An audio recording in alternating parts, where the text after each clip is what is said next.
Trump video is not the only political controversy today. There are not one but two Clinton email scandal revelations out today. Fox News correspondent Jennifer Griffin is in Clinton's hometown of Chappaqua, New York. Jennifer?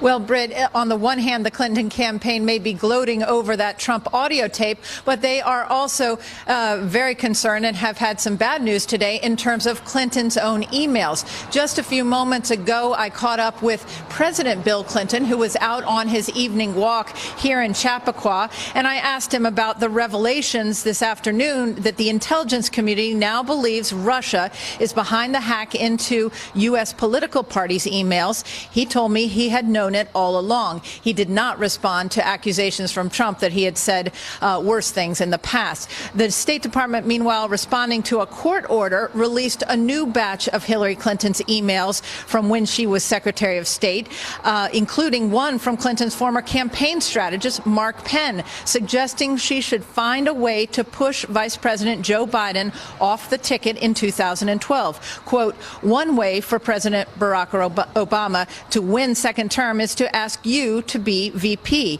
He will realize that after midterms. Separately, emails obtained by the RNC through the Freedom of Information Act appear to show that White House officials were actively coordinating with the State Department at the start of Hillary Clinton's presidential campaign in 2015 to control the fallout from Clinton's use of a homebrew server. In one email exchange, Clinton's current communications director, Jennifer Palmieri, who was serving in the White House at the time, reached out to the State Department's public affairs director, Jen Psaki, to request that she shield Secretary of State John Kerry from news media questions about Clinton's server. In one email, Palmieri asked Psaki, quote, think we can get this done so he is not asked about email? To which Psaki replies, quote, agree completely and working to crush on my end.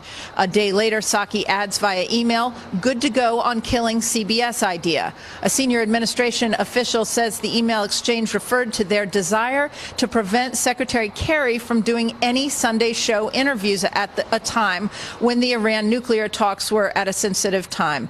Kerry ended up being interviewed by a CBS reporter on a trip to Cairo. The interview appeared on the CBS Sunday morning show. Kerry was not asked about Clinton's server. A CBS spokesman said that none of the questions were agreed to in advance and that all questions were on the table. But in terms of the WikiLeaks release tonight of 50,000 of John Podesta, Hillary Clinton's campaign chair's emails, there are many emails in there that will prove very embarrassing to the Clinton campaign. Britt? Yeah, some nights you just can't get through all of it, right, Jennifer? We're wading through them, Britt, but there are a lot of them. Now, keep us posted, won't you? Yes. And tonight it also appears that WikiLeaks has released transcripts of Hillary Clinton's paid speeches. You remember all the fuss about those? BuzzFeed News published lengthy excerpts this afternoon. Here are a few samples from different speeches to Wall Street and other moneyed groups. Quote, here's Hillary Clinton's remarks at a Goldman BlackRock quoting here, quote, we had a solid middle-class upbringing, so I lived that. And now, obviously, I'm kind of far removed because the life I've lived and, you know, the economic fortunes that my husband and I now enjoy. But I haven't forgotten. Here's Clinton's speech for National Multi-Housing Council. Quote, but if everybody's watching you know, all the backroom discussions and the deals, you know, then people get a little nervous, to say the least. So you need both a public and a private position.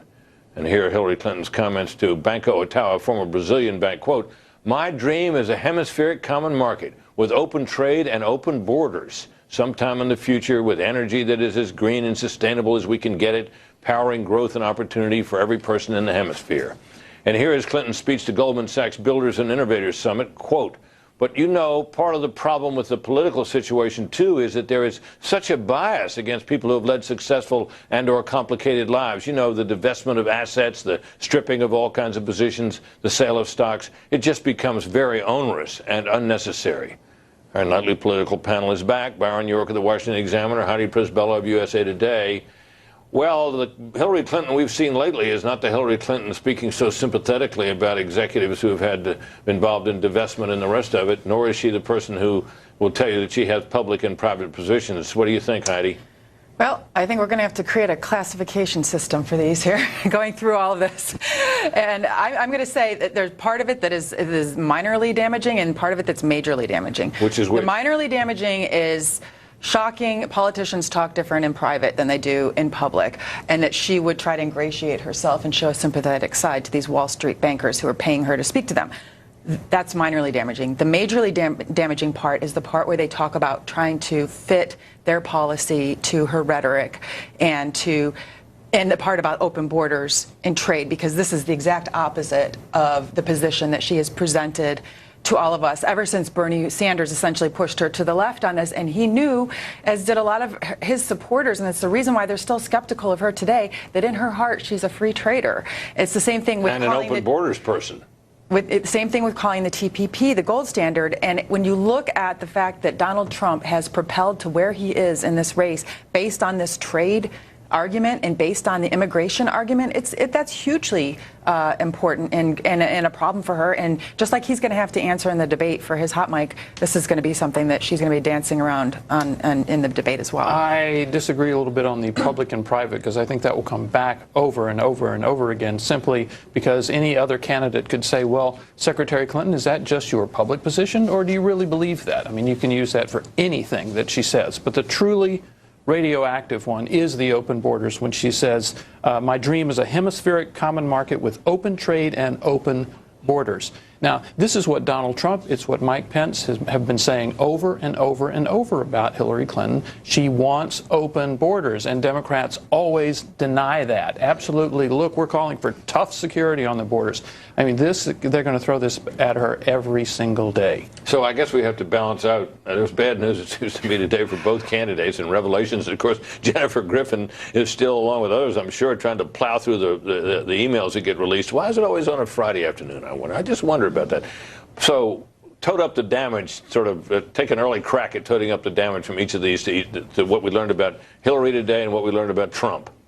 I think they both actually fit into pre-established themes about them, because obviously the whole Alicia Machado stuff from the first debate, and now this new surreptitious audio from earlier. I think this is something that Hillary Clinton will just continue to fit in to this pattern. And as far as Hillary Clinton is concerned, this idea that she's a different person when she talks to fat cats from Goldman Sachs and other millionaires in New York, I think that's a theme that's already been established. So I think if you believe one, this just makes it more serious. How do you final thoughts? Well, depends on how each of them handles it, first of all. But on surface, I think this is going to depress her effort to try and court some of these Bernie Sanders voters who've been skeptical of her all along. It may hurt their efforts with turnout. And for Donald Trump, I think those suburban swing women they're going to be locked in. So who's more hurt today by the revelations? I mean, this is kind of an unfair question, I realize, but take a crack at it. Well, given where the polls are today, if we consider it, even if we just considered it a draw, right, he'd be more hurt because he's got to do more to turn the numbers around. He needs to gain ground. She needs to hold ground. Right. Got it. Well, thanks to both of you. Appreciate it. And some more brand new poll numbers are next. We'll take a look at one of the most important parts of the electorate, independence. And Hurricane Matthew has weakened slightly, but millions of Americans are still in its path, and we will keep you updated throughout the show.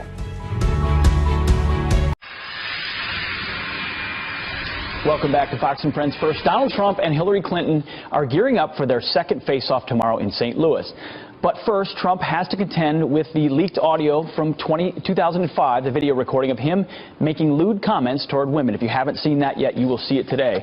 So how should Trump respond to this bombshell during Sunday's debate and get the focus back on the election? Scott Jennings is a Republican strategist and a veteran of 4 presidential campaigns. He's prepped candidates for the debate stage in the past. Scott, thanks for joining us this morning.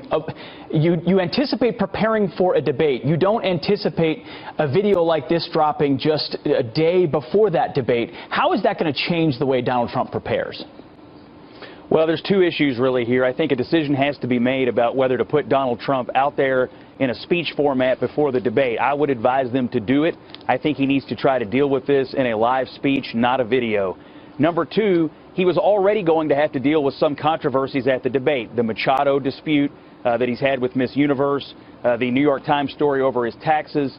Those things were already going to dominate some portion of the debate. Now we throw the the new leaked audio from the Washington Post on top of that. So I think a speech over the weekend would try to help clear the decks a little bit, but clearly in the prep now, the number one term they're talking about is humility. He has to show some humility for these things, and sloughing them off as being, well, it's 10 years old, or this isn't a germane issue. It's not going to cut it. So I think prep's now turning on humility and whether to clear the decks ahead of time.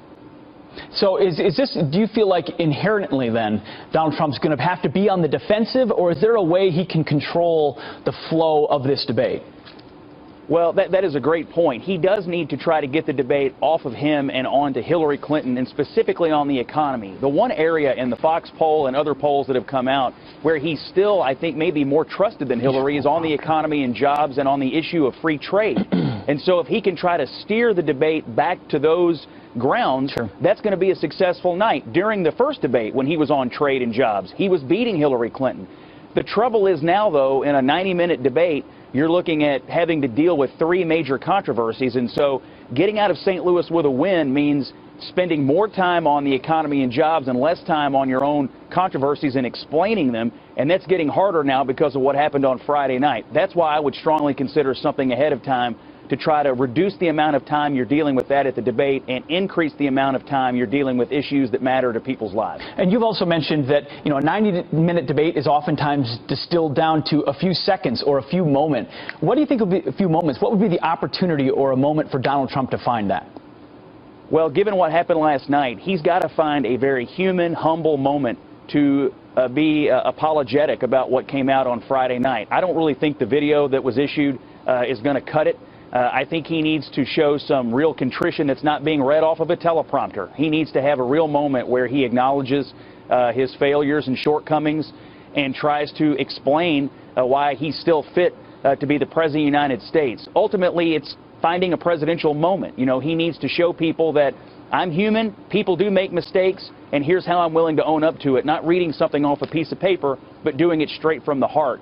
I've never said I'm a perfect person, nor pretended to be someone that I'm not. I've said and done things I regret, and the words released today on this more than a decade-old video are one of them. Anyone who knows me knows these words don't reflect who I am. I said it, I was wrong, and I apologize. I've traveled the country talking about change for America, but my travels have also changed me. I've spent time with grieving mothers who've lost their children, laid-off workers whose jobs have gone to other countries, and people from all walks of life who just want a better future. I have gotten to know the great people of our country, and I've been humbled by the faith they've placed in me. I pledge to be a better man tomorrow and will never, ever let you down. Let's be honest, we're living in the real world. This is nothing more than a distraction from the important issues we're facing today.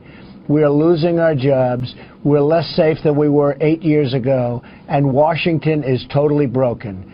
Hillary Clinton and her kind have run our country into the ground. I've said some foolish things, but there's a big difference between the words and actions of other people. Bill Clinton has actually abused women, and Hillary has bullied, attacked, shamed, and intimidated his victims. We will discuss this more in the coming days. See you at the debate on Sunday.